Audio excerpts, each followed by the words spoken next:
কাল্লা সায়ালামুন। নবীকে আমার আল্লাহ বলে, হে নবী, তারা কি কাফেররা কি বলে কিয়ামত সম্বন্ধে আপনাকে প্রশ্ন করতেছে, তারা কি বিশ্বাস করে না? ওই দিনকে তারা অস্বীকার করে, কিয়ামত বুঝি হবে না?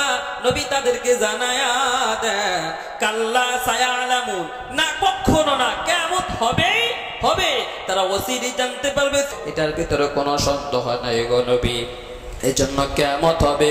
রাসূল বলে, ওয়া মালাইকাতিহি, ফেরেশতাকুলের প্রতি বিশ্বাস, ওয়া কুতুবিহি, কোরআনের প্রতি বিশ্বাস, কিতাবের প্রতি বিশ্বাস, ওয়া রাসূলিহি, নবীগণের প্রতি বিশ্বাস, ওয়া রাসূলিহি ওয়াল ইয়াউমিল আখির, আখিরাতের প্রতি বিশ্বাস, ওয়াল কদরি খাইরিহি, তাকদীরের প্রতি বিশ্বাস, ভালো মন্দের প্রতি বিশ্বাস।